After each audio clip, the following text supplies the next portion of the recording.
Futbols ir sporta karalis. Arī Latvijā futbols ir sporta veids ar vislielāko dalībnieku skaitu. Dažādos pasaules pētījumos ir secināts, ka par profesionāliem futbolistiem kļūst aptuveni tikai 1% no visiem, kas trenējas futbolā. Ceļš uz profesionālo futbolu var sastāvēt no plašas emociju gammas, no prieka, bēdām, dusmām, pārsteiguma, bailēm un pat riebuma.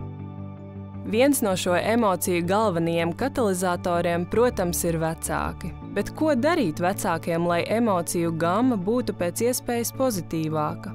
To šajā stāstā mēs centīsimies noskaidrot, ieklausoties Latvijas futbola ekspertu viedokļos, kā arī ieskatoties ģimenē, kur visas 3 atvases nodarbojas ar futbolu.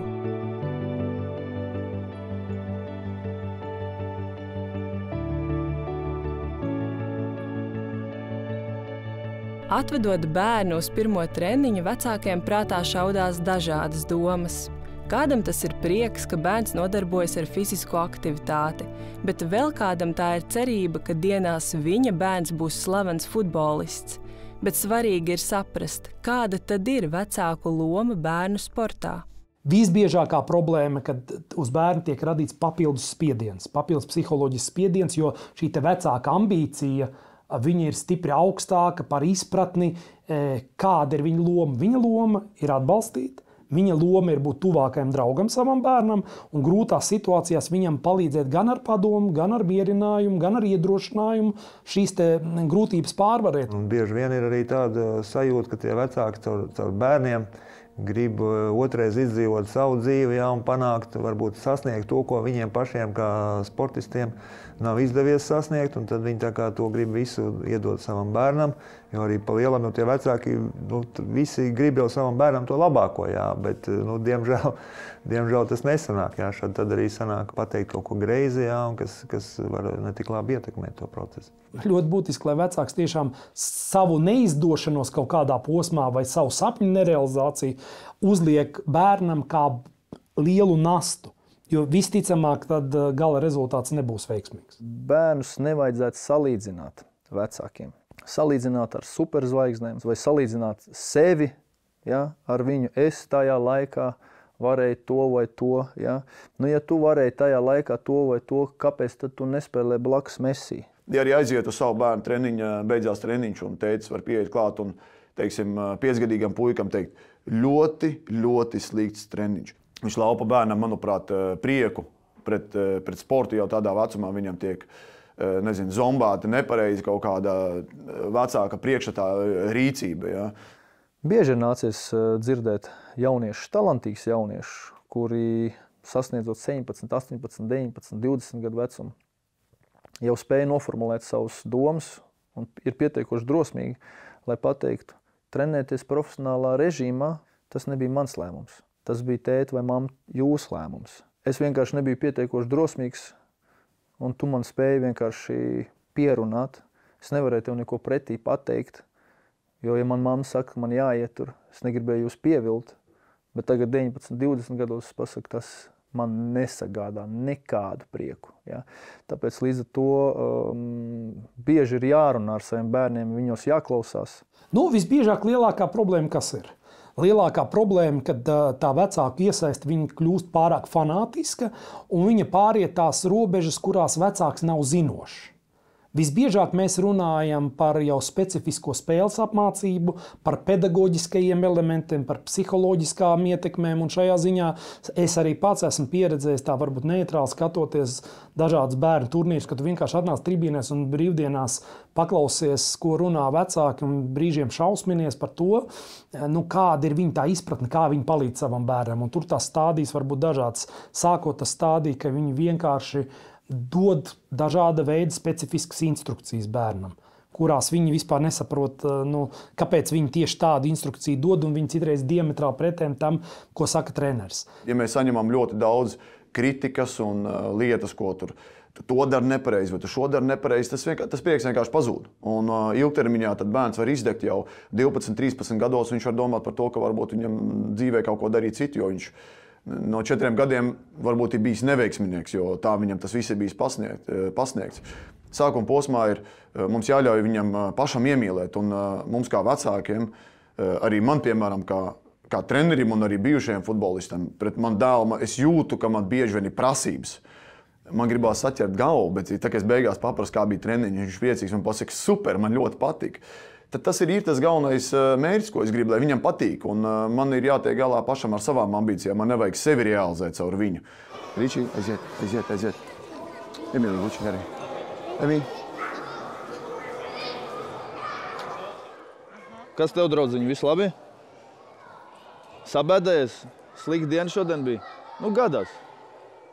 Man arī no rīta nedaudz viena acis sāpēja. Tagad labāk. Tā kā iedraudzīja Kristēnu, tad labāk. Ja? Kā tev vārds bija?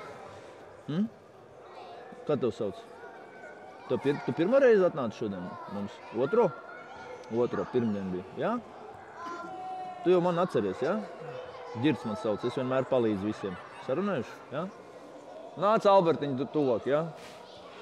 Bērns ir bērns, un ja bērns raud, es domāju, nav liela starpība, vai tas ir tavējais vai drauga vai kāda cita bērna sapadās, tu viņu atbalstīs, samīļos, iedos 5, un viņam foršāk aizies treniņš. Viņš viņu vēl vairāk iemīlēs, kas ir svarīgi tieši šajā vecuma posmā, lai viņš iemīl to futbolu. Pa profesionāli vēlāk kļūs. Lidošanas brīdis, mums tagad jānosēžas. Jāpaņem bumbu, jā, ar galvā, nosēžas, paņemam bumbu rokas. Redzam, 3 stūrītes mums šeit, jā? Nu, sekojam man, jā? Aiziet, tak, un pagriežas. Tak, op, un pagriežas. Kur es teicu, mēģinu palīdzēt. Iedrošināt puiku. Nu, tā ir laba attieksme. Tas ir tas, ko vajag. Ļoti labi, Albertiņ, labākais!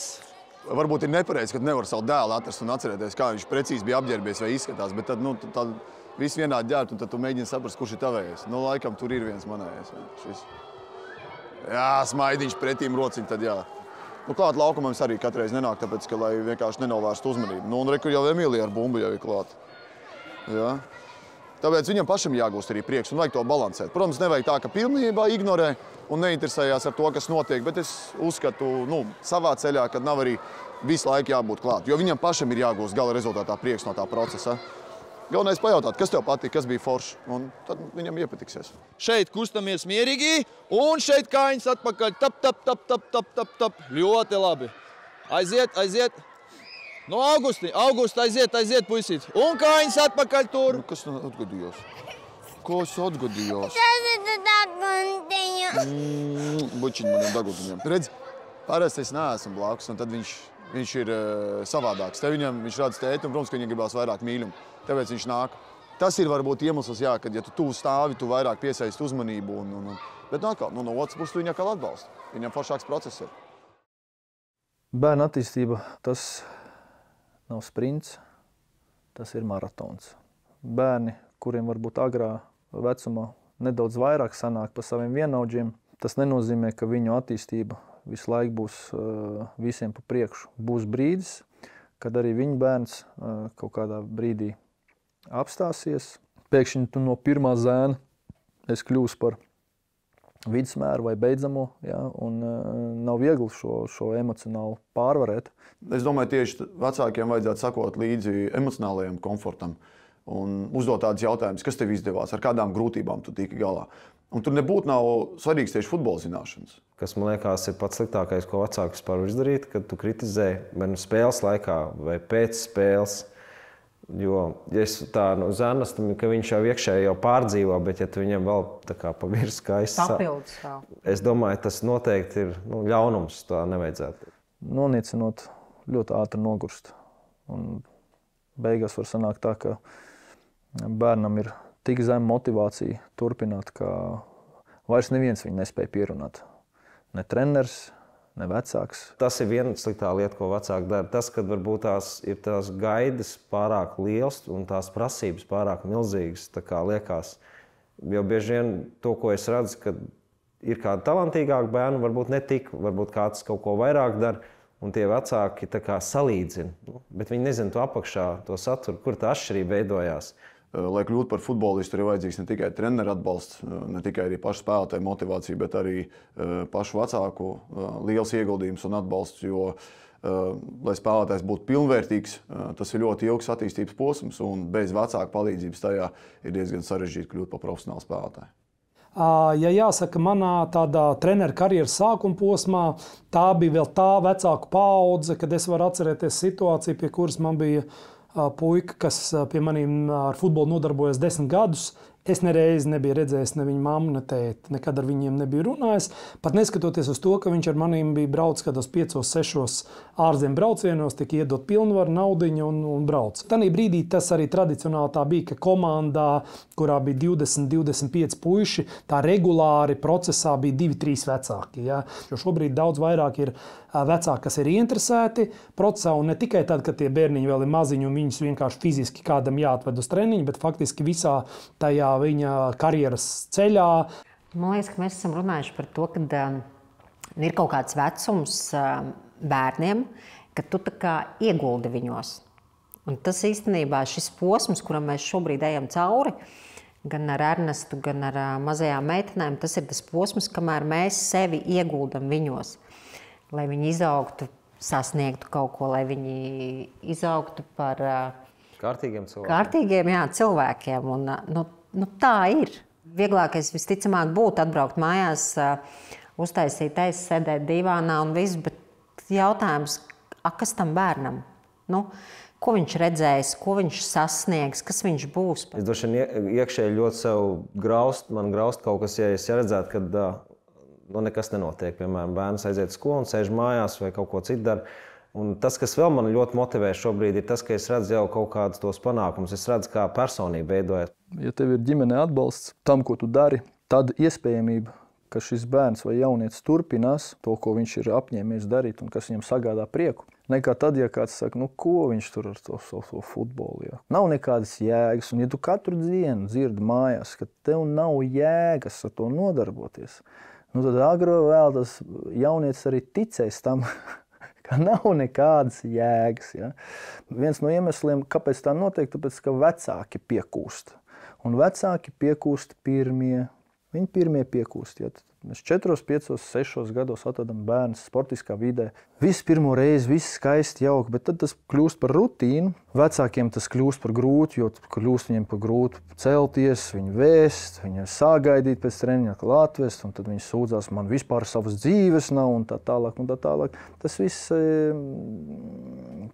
pēc tam summējās. Protams, arī vide. Nedarīt ir vieglāk nekā darīt.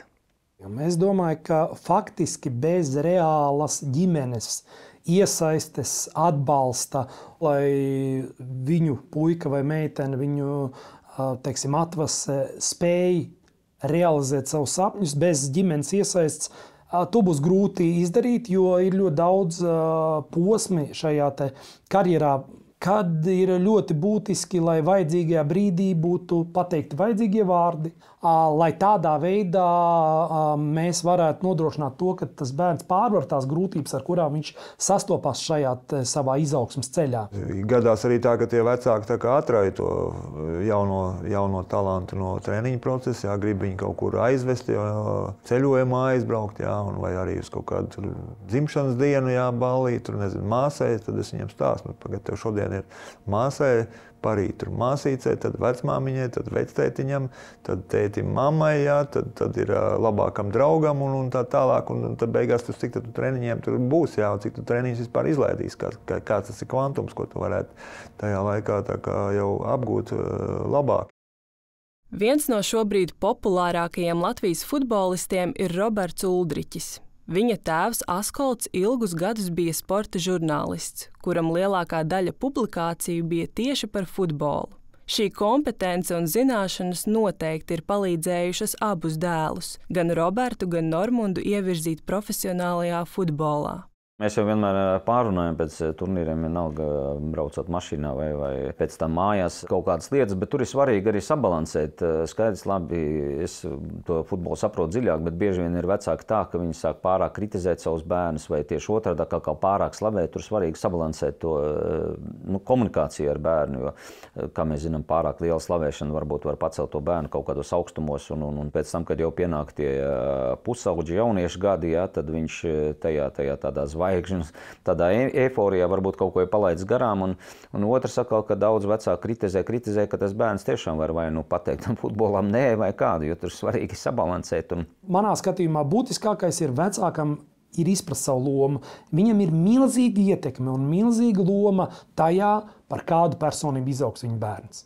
Futbols tā ir būtiska sastāvdaļa, kas palīdz ne tikai šim te bērnam realizēt savu talantu, bet pirmām kārtām izveidot viņu caur šo sporta prizmu, caur sacensību garu, caur sadarbību komandā, caur grūtību pārvarēšanu par tādu personību, kas var būt veiksmīgi daudzās jomās pēc tam dzīvē. Mēs uzskatām to kā savu veidu skolu un sagatavošanās poligonu dzīvē. Nodarbojoties ar futbolu, nodarbojoties ar sportisku aktivitāti, tu nevari būt zaudētājs. Tu vari tikai iegūt.